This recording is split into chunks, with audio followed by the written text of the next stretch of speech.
Welcome to Leading in Luxury, the podcast where top operators and innovators share what's really driving growth in boutique and luxury hospitality. I'm your host, Daniel Renna. Outside of the podcast, I lead DMR AI Hospitality Solutions, where we spend our time working alongside luxury and boutique hospitality brands, helping them improve profitability, streamline operations, and enhance the guest experience through smarter, data-driven decision-making. The goal of this show is simple: to have honest conversations with experienced operators about what's actually working in today's hospitality landscape and where the real challenges still exist. Today's guest is Kevin Lillis, a hospitality veteran who's helped to lead iconic properties like the Plaza Hotel and build some of the most successful food and beverage programs in the industry. Kevin has navigated luxury hospitality through the Great Recession, COVID, and the post-pandemic shift towards lifestyle travel, and today we're breaking down what's actually working right now. Kevin, great to have you here. Thanks for having me, Daniel. All right. Kevin, your career has spanned some major shifts in hospitality, from your time at Hampshire Hotels and Resorts to revitalizing the Plaza Hotel. You've seen firsthand how market shocks like the Great Recession and COVID can impact even the strongest brands. Looking back on those moments, what's the most important strategic lesson you learned about maintaining profitability while still delivering a high-end guest experience during times of extreme disruption? I think the most important thing is to understand who your guest is, because that's changing. Every 15 years, you're in a different generation, so to speak. What used to be your Gen X is your millennial then is Gen Z, and so on. So you have the aspect of the generations, and those keep changing. It's changing steadily, but every 15 years, you really completely change the way a generation spends and goes out and what they interpret luxury or hospitality experience to be, or what their preferences are. And I think with that, you also have dramatic shift in marketing, in the sense that, 20 years ago, newspapers were everything. And you think of the power of newspapers and the power of your New York Times and, Washington Post and, those kind, Wall Street Journal, those kinds of newspapers. And if their reviewer gave you a good review, you were going to be full. And if they took you down and they gave you a bad review, you were you were as good as dead. And we just saw last week that they made layoffs to over 30% of Washington Post, and they shut down entire portions of what Washington Post has covered. So that's, just kind of a good indicator of how much newspapers have shifted. And I think 15 years ago, we really had a lot of focus on blogs, and blogs were the new thing, and those blogs had a ton of power. And I think as there became more and more of those blogs, one of the biggest ones, thinking of Eater and the power of Eater and having a good review in Eater, and the fact that that reporter could check out a new restaurant, check out a new hotel, take photos that day, and it could be up with it by that afternoon. So they were being able to post, and report really in real time in a way that newspapers or magazines couldn't. And I don't know if there was just too many of them, or it's the shift of demographics, but then it really became about influencers, and having influencers was, critical. We renovated the Palm Court at the Plaza Hotel, famous room, most famous hotel in the world. Restaurant had been open since the night, around 1906, I think. And it was landmarked indoor and out, and it was beautiful. We spent a ton of money, and our biggest day was when Food God, a blogger, came in and said they liked our brunch, and it was one of, Kim Kardashian's friends, and then we were full. And that was one of those humbling moments. You're like, this space is amazing, and we had Terry Despont design it, and it's iconic, and, it was in North by Northwest with Cary Grant and Frank Sinatra, and a food blogger is a reason you're full. And now it's even shifted beyond that. I think likely, again, the shifts in generations and the fact that being an influencer became a thing. And when it became a thing, there's an oversaturation of them. There's tons of food bloggers. There's tons of influencers. There's tons of content. And I think just the natural progression of that is the more of them there are, that, it's supply and demand. And there's a whole lot more supply of those influencers. So each of them have a little bit less of an impact. But now we're really seeing the geo-targeting, geo-fencing. And that's kind of the power of Meta and some of those where I think they're using the Find My Phone app or things like that to really see, your cell phone signal and really target just those people right there. We're only catering to this market of this demographic, only women or only men or only people over 35 and living within this radius of my exact place. So I think that's kind of where things are now. But I think the unfortunate reality of it is that it results in a lot more expense to everyone in the hospitality industry. Whereas you used to be cutting edge if you had a PR agent. If you were paying someone to handle the press for you and get press for you, that was an additional expense, but it was one that set you apart. And then everybody did that. And then if you were doing social media, it really sets you apart. You're cutting edge because you're doing social media. Now everybody's doing that. And now it's geo-targeting. And each one of these things, if you compare the P&L from 20 years ago, you have to do all those things, and each of them are less impactful because it's not setting you apart from the pack. Everybody's doing it. It's just a required expense. You have to have social media. If you don't have social media, I guess we'll just assume you're closed.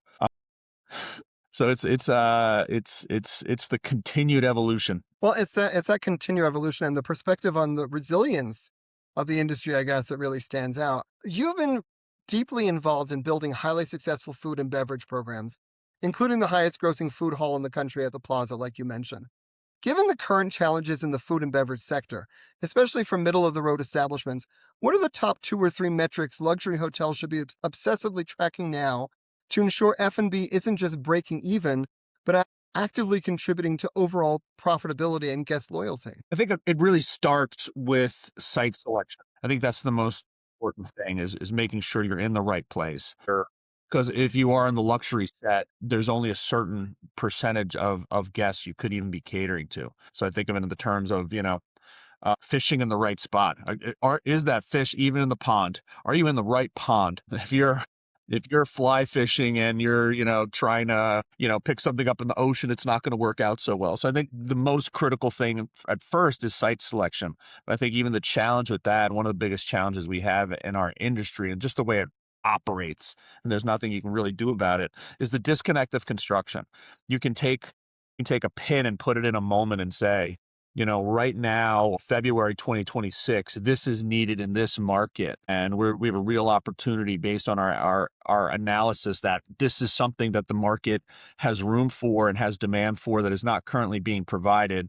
But then you go through design and permits and all those approvals, and then you build it, and then you pre-open it, and then you open it, and it's 2 years removed from when you put that pin and said, and if you're doing ground up, it's even more than that. But if you're replacing something, you still have that disconnect from the moment you say this fundamentally works in this market to delivering a guest experience in that market. And it's just that disconnect of construction. I know when I've worked with clients outside of this space, that's been extremely frustrating for them because in a lot of markets, when you say go is when you go. When us, we're like, we said go, so we'll see you in 2 years when we can actually go. Because we got to design it, we got to get the permitting, we got to build it out, then we got to get the furniture, then we have to train the staff, then we can open. You're like, well, what's going to happen in those 2 years? A lot of times things shift. And that's where you hear so many of those funny stories of, certainly you saw it with the Great Recession. Certainly you saw it with COVID. We were working hard on our place for 2 years and at AT&T's world headquarters, and 2 weeks into our final opening, COVID hit. And, it was a $300 million renovation of this campus and this huge entertainment zone. And then social gathering was the most dangerous thing to do in the country.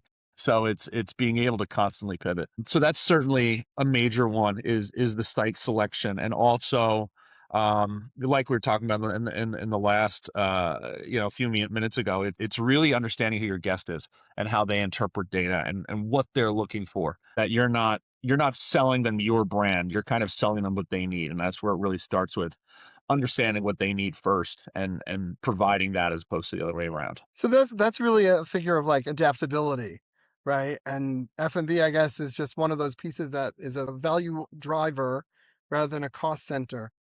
So you've also spoken, we've spoken about this before, about how boutique hotels are particularly exciting in the post-COVID landscape, with travelers shifting towards lifestyle-driven, more personal experiences. What operational or marketing challenges are unique to capturing this new wave of authentic experience, travelers in the luxury boutique space, and how are the most successful properties adapting to meet those expectations? I think post COVID, business travel really took a hit. And because of the fact that, we're having this conversation across the world, when bandwidth expanded and meetings were able to be had virtual, companies didn't want to spend money on the flight and on the hotel and on the per diems. So that's really what I think had a dramatic impact on your select service, middle of the road, business oriented hotel. But on the other end, we had that carpe diem, I thought I was going to die and I was never going to get to see Paris. I think you had a lot of people that had these things they desperately wanted to do in their life and these places they wanted to go and wanted to enjoy these things. And they had an urgency now to do them because they were like, I could get locked up and quarantined for a year and maybe I'm never going to get to, see Hong Kong. And like, I'm going now. And I think what we've seen in the last few years, as with some of the inflation and the middle class struggling, is a lot of people are struggling with the cost in the middle and even upper middle of the market of the cost of that travel. So while they want to, I think we're in a bit of a bubble, bit of a blip where that's challenging for everyone other than the top 5-10% of the market right now. That's the reality of life for, I think, for everybody for on this. But that's actually because that's pivotal for the industry, right? You've had such a remarkable journey across so many sides of the industry. Earlier, you mentioned that the goal for many luxury properties today is staying profitable while still delivering a deeply personal guest experience. Hypothetically, if you had a magic wand and could fix one thing in the business right now, something that's either holding luxury hospitality brands back or slowing them down from fully achieving that goal, what would that one thing be? I think it would be having more guests that can afford it. I think that would be the biggest shift. We're seeing a huge generational shift, particularly in the US, where you just had the largest, wealthiest generation in American history start to hit retirement en masse. So they're really going from active working, money generating consumers to more fixed income retirees. And I think the shift with that's had a tremendous impact on a number of industries that people can work in. And that's where I think some of the other generations are struggling to catch up with how that's worked and how the economics and the politics of those things have worked. And I think we're going through a real it's an adaptation, and it's something that, kind of coming right on the heels of COVID. So I would say having more people able to experience it. I think that's kind of the beauty of food and beverage, is that it's an approachable luxury. It's an affordable luxury. You can go to an outstanding dinner and it's not like, something that's going to cost $5,000. It's going to cost, $200. So it's something that you can experience, something you've never experienced before, without having to, book a flight and stay someplace where you're seeing the Northern Lights or something like that, or going to Petra in Jordan. You're like, I can have something in my own town that is an absolute over the top experience, luxury, that is going to, my five senses are going to experience something they've never experienced before in smell and and texture and taste, but I actually can afford it. So I think, that's kind of hospitality, is the last affordable luxury, if you will, if people, are willing to splurge on it. That's a really thoughtful answer. Thank you. You and I briefly touched on AI a little bit, and you raised some real concerns, especially around its impact on entry level hospitality roles. With those concerns in mind, what's one specific tangible application of AI that you believe, if implemented thoughtfully, could meaningfully enhance the guest experience or improve operational efficiency without replacing the human element that's so critical to hospitality? Would say if you take one of the most iconic hospitality brands in history is Four Seasons. And what Four Seasons did better than anybody going back decades is really tracking guests, really understanding Mr. Anderson has a nut allergy, and Mrs. Jones really likes a glass of champagne at the beginning of her dinner service. So I would say if AI because it's really that tracking that person that had that experience with Mr. Anderson and learned he had a nut allergy. Does the hostess of, does the host stand at the restaurant know that when he made the next reservation, so that even though it's not the same person, it's not the same server, as soon as he comes in, they are aware, his server's aware, the kitchen's aware that he has a nut allergy. I think that's one where AI, people at the end of the day are looking for themselves. Everyone, when they look at a picture, they're looking for themselves in that own picture, even though they know exactly what they look like and exactly what that shirt is. So people, if you can True. customize that experience, if you can use AI to make it more personal and not the other way around, if you can be saying, they like their steak medium rare, they like their martini like this, they like that, and give that custom experience where everyone, as that reservation's coming in, as that hotel guest, as that restaurant guest, is knowing very well, they're going to want the room at this temperature, all those sorts of things. They like green towels instead of blue towels, you know, whatever it is. I think that's where AI can really elevate the game by integrating some of that. That's really cool. Four It's Seasons just did manually. And it's the reason it's Four right. Seasons is Four Seasons is by doing it manually. Exactly. Well, and that's the sort of like the mindset of what hospitality should be about, really. Kevin, this has been an incredibly insightful conversation.